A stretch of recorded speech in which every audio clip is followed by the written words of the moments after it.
오늘 본문 말씀은 창세기 4장 1절에서 16절입니다. 아담이 자기 아내 하와와 동침하니 아내가 임신하여 가인을 낳았다. 하와가 말하였다. 주님의 도우심으로 내가 남자아이를 얻었다. 하와는 또 가인의 아우 아벨을 낳았다.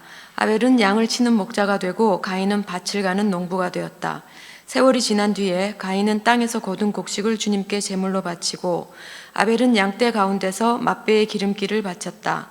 주님께서 아벨과 그의 바친 제물은 반기셨으나 가인과 그가 바친 제물은 반기지 않으셨다. 그래서 가인은 몹시 화가 나서 얼굴빛이 달라졌다. 주님께서 가인에게 말씀하셨다. 어찌하여 내가 화를 내느냐? 얼굴빛이 달라지는 까닭이 무엇이냐? 내가 올바른 일을 하였다면 어찌하여 얼굴빛이 달라지느냐? 내가 올바르지 못한 일을 하였으니 죄가 너의 문에 도사리고 앉아서 너를 지배하려고 한다. 너는 그 죄를 잘 다스려야 한다. 가인이 아우 아벨에게 말하였다. 우리 들로 나아가자. 그들이 들에 있을 때에 가인이 그의 아우 아벨을 쳐 죽였다. 주님께서 가인에게 물으셨다. 너의 아우 아벨이 어디에 있느냐? 그가 대답하였다. 모릅니다. 제가 아우를 지키는 사람입니까? 주님께서 말씀하셨다. 내가 무슨 일을 저질렀느냐? 너의 아우의 피가 땅에서 나에게 울부짖는다. 이제 내가 땅에서 저주를 받을 것이다. 땅이 그 입을 벌려서 너의 아우의 피를 너희 손에서 받아 마셨다. 내가 밭을 갈아도 땅이 이제는 너에게 효력을 더 나타내지 않을 것이다. 너는 이 땅 위에서 쉬지도 못하고 떠돌아다니게 될 것이다. 가인이 주님께 말씀드렸다. 이 형벌은 제가 짊어지기에 너무 무겁습니다. 오늘 이 땅에서 저를 쫓아내시니 하나님을 뵙지도 못하고 이 땅 위에서 쉬지도 못하고 떠돌아다니게 될 것입니다. 그렇게 되면 저를 만나는 사람마다 저를 죽이려고 할 것입니다. 주님께서 그에게 말씀하셨다. 그렇지 않다. 가인을 죽이는 자는 7 곱절로 벌을 받을 것이다. 주님께서는 가인에게 표를 찍어 주셔서 어느 누가 그를 만나더라도 그를 죽이지 못하게 하셨다. 가인은 주님 앞에 떠나서 에덴의 동쪽 놋 땅에서 살았다. 아멘.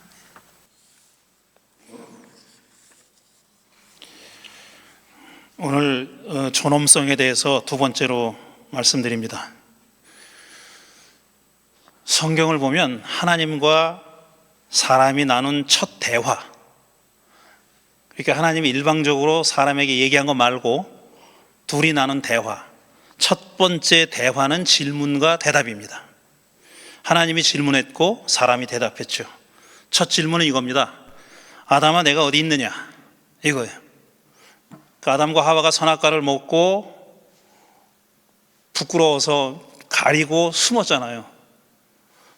그때 이제 하나님이 던진 질문입니다. 내가 어디 있느냐? 아담이 한 첫 대답은 하나님께서 동산을 거니시는 소리를 제가 들었습니다. 저는 벗은 몸인 것이 두려워서 숨었습니다. 그렇게 대답했습니다. 첫 대화는 내가 어디 있느냐? 제가 벗은 것이 두려워서, 제가 벗은 몸인 것이 두려워서 숨었습니다. 이게 사람의 대답이에요. 하나님이 처음 질문한 게 어디 있느냐고, 사람의 첫 대답은 두렵습니다입니다. 두려움의 표현이에요. 근데 두려운 이유가 뭐냐면은 자기가 벌거벗은 것을 알고 두려워했다 그랬어요. 우리 생각에는 벌거벗은 걸 알았으면 부끄럽다는 느낌이 들어야 될 것 같은데 부끄럽다고 안 하고 두렵다 그랬습니다. 두려워서 숨었다고. 떳떳하지 못하다는 표현인데 분명히 그게 부끄럽다고 안 하고 두렵다고 했다는 점이 특별하죠. 특이하죠. 이게 사실은 하나님이 사람 앞에서 느낄 수 있는 가장 기본적이고 실존적인 감정이 두려움이라는 얘기를 하고 있는 겁니다. 이 얘기가 사람이 하나님 앞에서 느낄 수 있는 가장 원초적인 감정이라고 할까? 이게 두려움이라는 겁니다. 그러니까 신과 사람의 관계에 있어서 인간의 실존이 느끼는 원초적인 감정은 두려움이라는 거죠. 두려움은 감정인데 사실 존엄에 대해서 얘기하고 있잖아요. 존엄성이라는 것도 감정이 개입되어 있습니다. 내가 존엄하다는 느낌을 받는 거고 반대로 그게 훼손됐을 때는 존엄함이 훼손되고 있다는 느낌을 받는 겁니다. 그러니까 그게 느낌으로 제일 먼저 오는 거예요. 그럼 무슨 사상적으로 따지거나 철학적으로 생각하거나 신앙적인 면을 생각하기 전에 먼저 느낌으로 오는 겁니다. 아, 내가 지금 존중받고 있다. 나의 존엄성이 존중되고 있다는 느낌, 반대로 그게 훼손되고 있다는 느낌이 오는 거죠. 그러니까 두려움이나 부끄러움이나 이런 것처럼 이것도 일종의 느낌이다, 이런 얘기를 하는 겁니다. 이 사건의 결과에 대해서는 제가 2주 전에 말씀드렸고 가장 최근에 나온 책에서 길게 얘기했습니다. 그러니까 선악과 얘기는 뭐냐면은 결국 사람이 에덴이라고 하는 아무것도 안 해도 되는 공간에서, 그런 삶의 조건에서 모든 게 다 갖춰져 있어요. 무슨 선택을 할 것도 없고 결단을 할 것도 없는 거예요. 그냥 다 주어져 있는 거예요. 그러다가 거기서 쫓겨나서 추방당해서 뭔가를 늘 결정해야 되고 결단해야 되는 그런 삶의 자리로 나오게 되는 겁니다. 그 얘기입니다. 그러니까 추방이라는 게 중요한 거예요.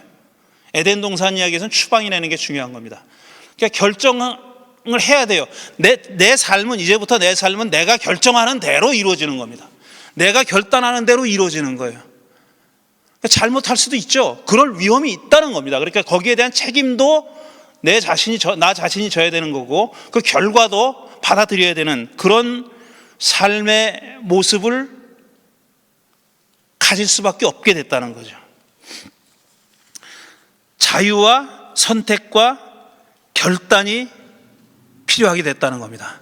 근데 이것이 반드시 나쁜 거라고 얘기하지 않는 게, 하와가 선악과를 보고, 뱀이 유혹했는데 선악과를 보잖아요. 선악과를 뱀이 유혹하니까 바로 따먹은 게 아닙니다. 쳐다봤어요. 쳐다보니까 야, 먹음직도 하고 보암직도 하고 지혜롭게 할 만큼 탐스럽다고 그랬어요. 그러니까 이 얘기는 뭐냐면, 먹음직도 하고 보암직도 하고 지혜롭게 할 만큼 탐스러웠다는 얘기는 선택하고 결단하고 거기에 대한 그 결과에 대한 책임을 져야 하는 삶이 얼마나 매력적이냐 하는 거예요. 에덴 동산에서는 그런 게 없어요. 에덴 동산에도 있었죠. 선악과를 오다가면서 봤을 거 아니에요. 그런데 그런 걸 못 느꼈어요. 그러다가 뱀이 뭐라고 한마디 하니까, 그러고 나서 딱 쳐다보니까 그게 그렇게 보암직도 하고 먹음직도 하고 탐스러웠다는 겁니다. 결단하고 결정해야 하는, 에덴 동산에서 모든 것이 주어져 있어서 아무것도 할 필요가 없는 그런 삶이 아니라, 결단하고 결정해야 하는 삶이 갖고 있는 매력, 위험하긴 하지만 매력을 얘기하는 거죠. 늑대가 싫으면 숲에 들어가지 말아야 된다는 얘기를 제가 2주 전에 했습니다. 숲에 들어가고 싶으면 늑대를 만날 각오를 해야 되는 겁니다. 자, 이게 첫 번째 질문이고, 첫 번째 질문과 대답이고, 인류가 겪었던 하나님과 인류 사이에서 일어난 두 번째 중요한 질문과 대답이 바로 오늘 읽은 창세기 4장에 나오는 얘기입니다. 가인에게 한 얘기죠. 아담 하와에게 아들 둘이 생겼어요. 가인과 아벨이라는 아들이 생겼습니다. 그런데 이 사람들이 제물을 바치게 됐다고 얘기하는 거예요. 이게 뜬금없는 얘기예요. 이 사람들이 어떻게 나서 어떻게 살았다, 뭐 결혼했다, 뭐 이런 얘기 전혀 없고 갑자기 제물을 바치게 됐다는 얘기가 나와요. 근데 이런 종류의 이야기가 갖고 있는 성격을 폴 리코라고 하는 유명한 프랑스 출신의 철학자가 뭐라고 얘기냐면, 이런 종류의 이야기가 갖고 있는 성격은 surplus of meaning이라는 말을 했어요. 여분의 의미가 있다.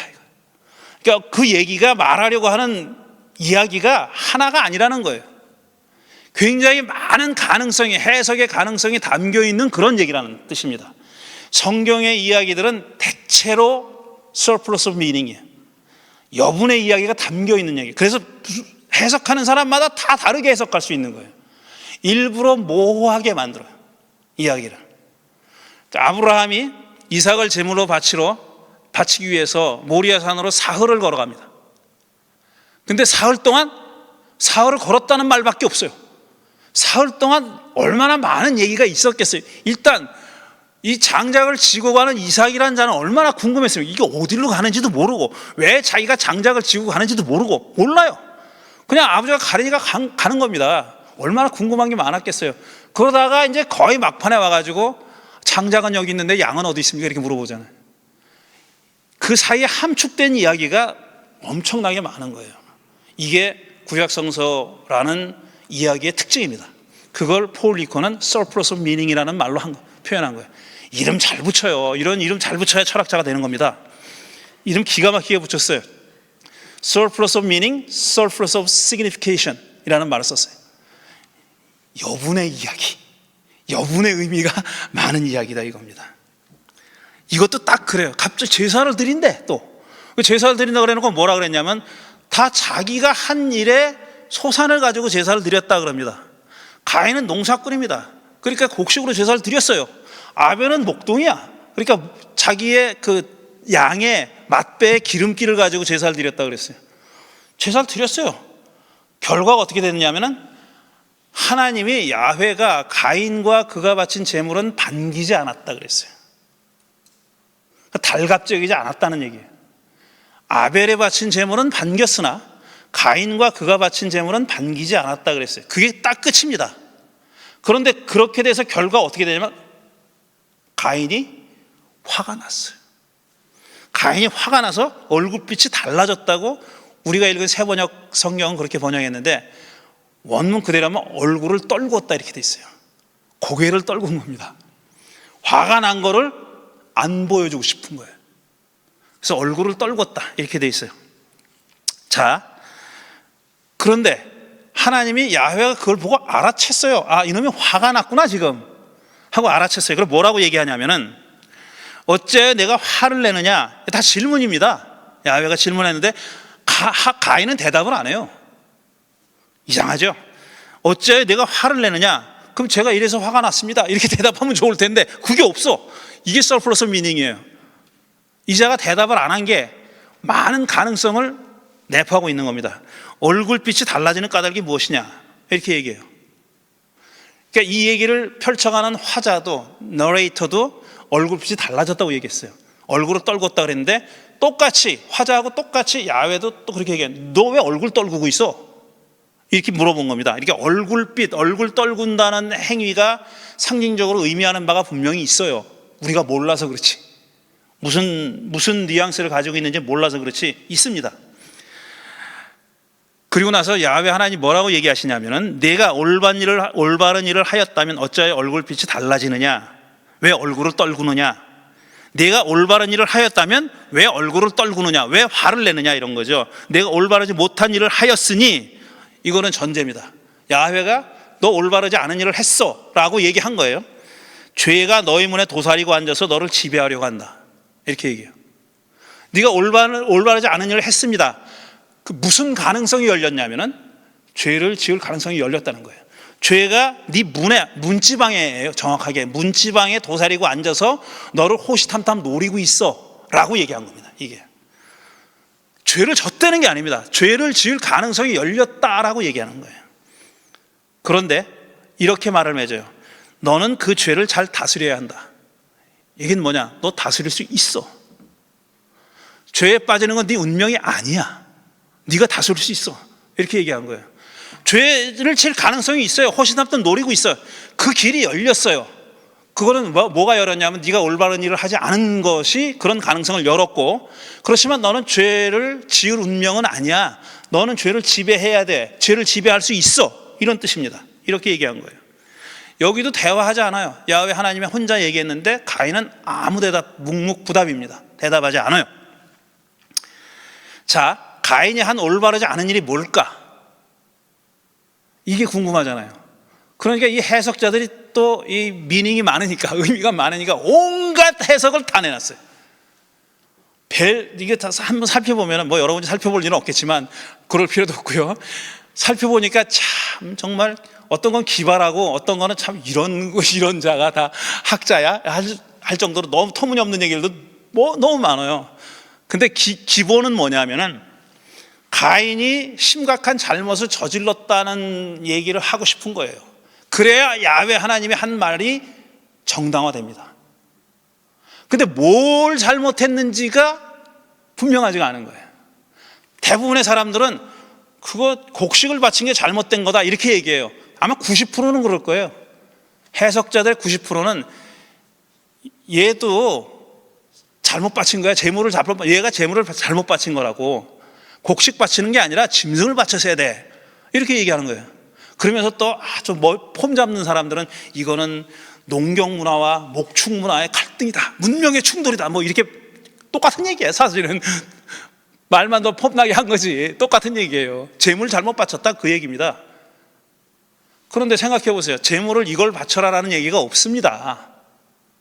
야훼 하나님이 그런 가인더러 너도 임마 양을 바쳐야 돼. 그런 얘기 없어요.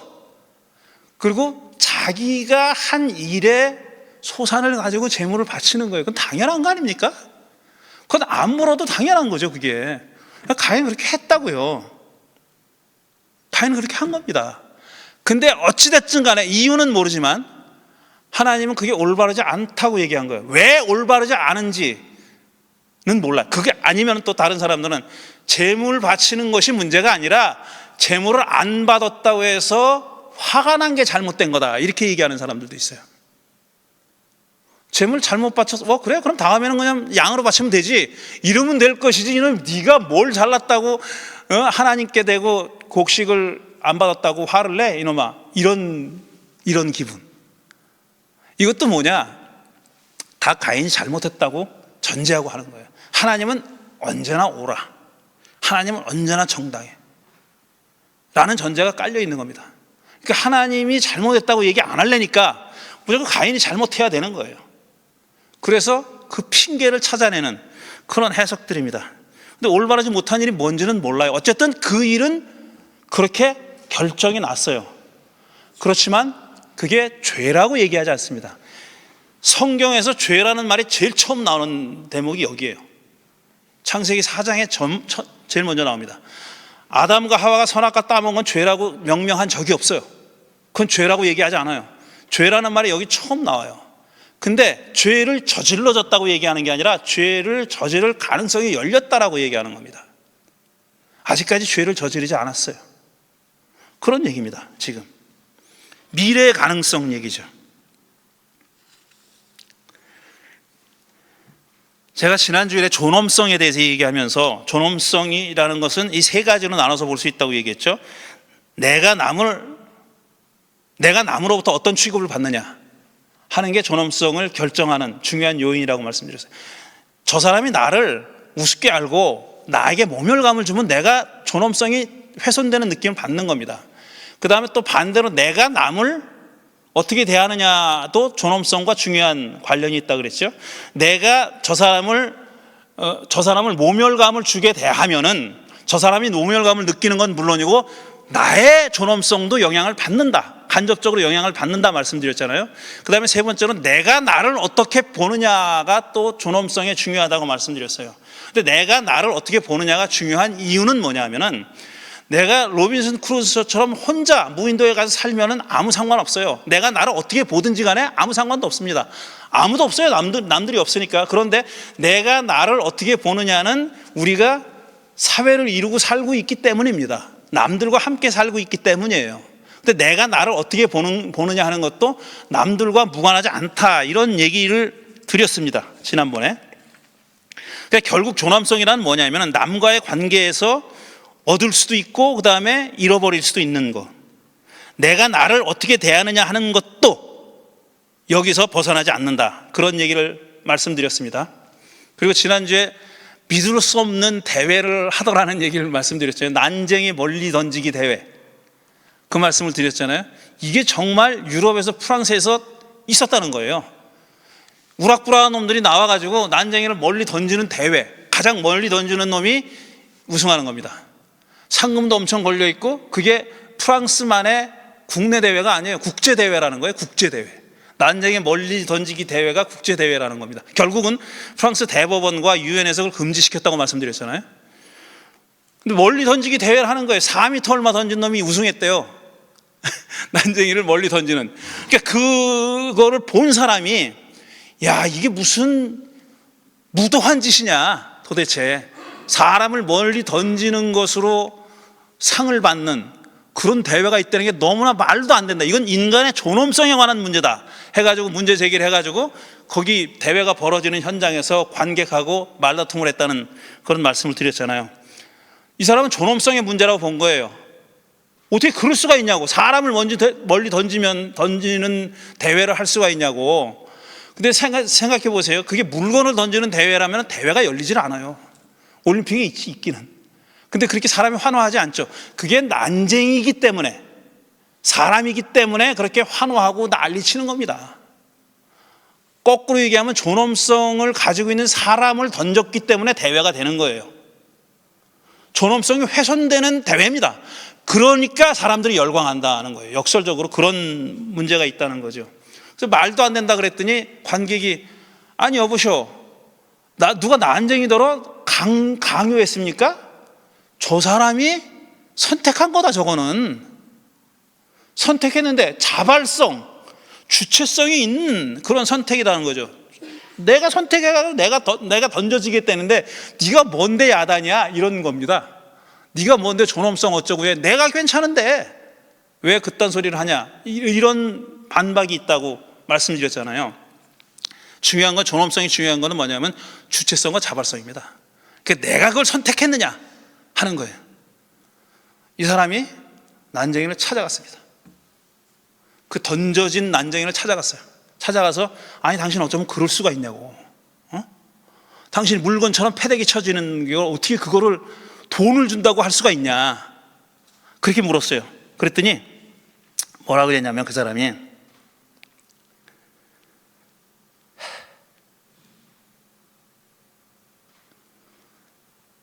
당신도 내 처지가 돼보셔 이런 거예요. 내가 난쟁이가 할 수 있는 일이 뭐가 있는지 생각해 보셨어 당신? 이렇게 얘기하더라고요. 얼마든지 있을 수 있는 일이잖아요. 사회적 약자이고 그 다음에 장애를 가진 사람이에요. 근데 지력은 멀쩡해. 정신적인 장애가 아닌 육체적인 장애예요. 이 사람이 할 수 있는 일이 많지 않다는 겁니다. 그러니까 이 사람은 그러면서 자기가 우기는 거예요. 내가 선택한 거다. 이거는 누가 강요한 게 아니라 내가 선택한 거다. 그러다가 항상 한참 옥신각신 하다가 결국 난쟁이가 그렇게 얘기하더라는 거예요. 당신이 내 처지가 돼보시오. 그러니까 사람의 자발성이라는 것도 사회성이 있는 거예요. 100% 자발적이지 못하는 상황이라는 게 있는 겁니다. 그러나 내가 원치 않아도 나의 존엄성을 희생할 수밖에 없는, 포기할 수밖에 없는 그런 사회적인 상황이 있다는 거죠. 그 분명히 있어요. 분명히.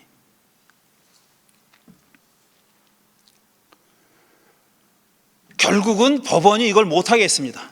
막았어요.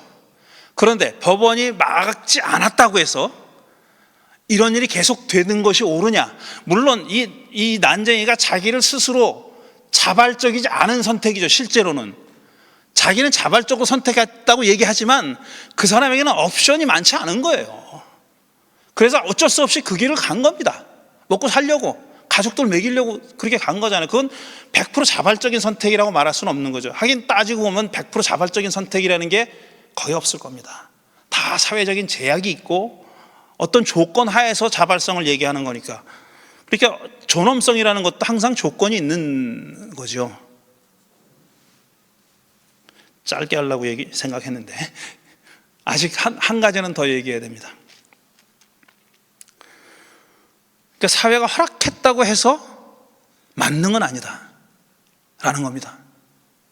내가 자발적으로 선택했다고 해서 그 존엄성을 지키는 필요 충분 조건은 아니다라는 얘기를 하고 싶은 거예요. 제가 지금 하고 싶은 얘기는 그겁니다. 사회가 그 사람을 존엄성을 유지하도록 지켜주지 않으면은 아무도 못합니다. 이거는 아무도 못해요. 그 누구도 자기 혼자의 힘만으로서는 나의 존엄성을 완벽하게 지킬 수가 없어요. 완벽까지는 아니더라도 지키지 못합니다. 그래서 사회가 도와줘야 돼요. 근데 제가 존엄성 얘기를 왜 하려고 생각했냐 하면 말씀드렸지만 요즘처럼 저는 모멸감을 느낄 때가 없습니다. 그럼 누가 나한테 와가지고 야, 넌 목사를 30년이나 하면서 이 모양 이 꼴이야 라고 얘기해서가 아니에요. 그런 적은 그런 일은 안 당했습니다. 너는 왜 머리가 자꾸 빠지냐 뭐 이런 얘기 한 사람도 없었고, 저에게 모멸감을 느끼도록 직접적으로 뭐라고 얘기한 사람 없었어요. 아마 제가 무서워서 못하는 것 같아요. 아니면 엮여봐야 손해다 생각해서 못하는. 어쨌든 제가 모멸감을 느끼는 이유는 전혀 딴 데 있어요. 나랑 상관이 없는 사람들이 하는 짓을 보니까 내가 모멸감을 느끼는, 야, 저것들이 나를 어떻게 보길래, 우리를 어떻게 보길래 저런 짓을 하나 싶으니까 내가 존엄성이 막 훼손당하는 걸 느끼는 거예요. 정말 창피하다는 게 아니라 정말 모멸적입니다. 야, 우리가 21세기에 이런 대우를 받고 살아야 돼? 이런 인간 이하의, 저것들이 나를 진짜 개돼지로 보는구만. 우리를 개돼지로 안 보면 어떻게 저러지? 라는 짓이 하루에도 12번씩 일어납니다, 지금. 그러니까, 야, 이거 내 존엄성을 지키려면은 뭐라도 해야 되겠다 싶은 생각이 드는 겁니다. 그런데 가인은 한 걸음 더 나갑니다. 너는 죄를 다스려야 돼 라고 얘기했잖아요. 가인이 한 짓이 뭐예요? 동생을 데리고 들로 나갑니다. 거기서 쳐 죽여요. 그러니까 야훼 하나님이 나타나서 물었지, 네 동생이 어디 있느냐. 이게 빅 퀘스천이잖아요. 너 말고 남은 어디 있어? 이 얘기예요. 그러니까 첫 질문은 너 어디 있어? 아담아, 너 어디 있느냐? 그랬잖아요. 너는 네가 지금 있는 자리는 어디야? 라고 물어본 겁니다. 근데 네 동생은 어디 있냐고 물어봤어요. 네 동생은 어디 있냐?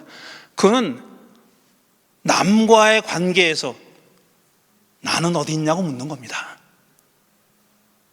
타자와의 관계에서, 타인과의 관계에서 넌 뭐야? 라고 묻는 거예요. 그러니까 인류의 조상인 가인이 뭐라고 얘기해요? 내가 동생을 지키는 자입니까? 아주 비수 같은 대답을 한 겁니다. 우리 사람 안에는 이런 게 있을지도 몰라요. 저는 뭐 있다고, 원죄 같은 게 있다 이렇게 생각하진 않아요. 그렇지만 이런 게 있을 수 있다. 남과의 관계에서 내가 걔를 지키는 자입니까? 왜 나한테 물어요? 라고 하는 마음이 있을 수 있다. 그러니까 잘못할 수 있어요. 올바르지 않은 일을 했다 그랬잖아요. 하나님도 뭔지는 모르겠어요. 근데 이제는 가인은 그거를 증폭시킨 겁니다. 이렇게는 안 해도 됐어요. 꼭 이렇게 필연적으로 동생을 죽여야 되는 건 아니에요. 왜 동생을 죽였는지는 알 수 없어요. 이것도 또 서플러스 미닝이에요. 왜 죽였는지는 모르겠어요. 저놈이 없어지면 야훼 사랑을 독차지하려나? 뭐 이래서 죽였나? 왜 죽였을까요? 모르겠어요. 시기심, 질투심, 그거 제일 많이 하는 얘기입니다. 이 가인의 죄는 시기심이다, 질투심이다. 제일 학자들이 다 90% 이상은 그렇게 얘기해요. 야, 근데 질투심으로 사람을 죽여? 왜 죽였을까? 모르겠는데 어쨌든 확실한 건 뭐냐면은 설 수 있었어요. 이자는 수답할 수 있었다고요. 그런데 더 나간 겁니다.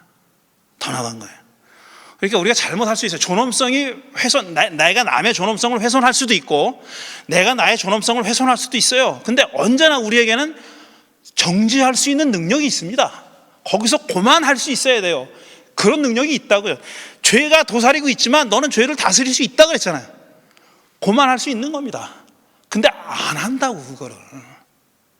지금 우리가 보는 꼴입니다. 가만히 있으면 되는데, 그만하면 되는데 자기가 잘못한 짓을 자꾸 감추려고, 아니면 그걸 합리화하려고 더 나쁜 짓을 하잖아요.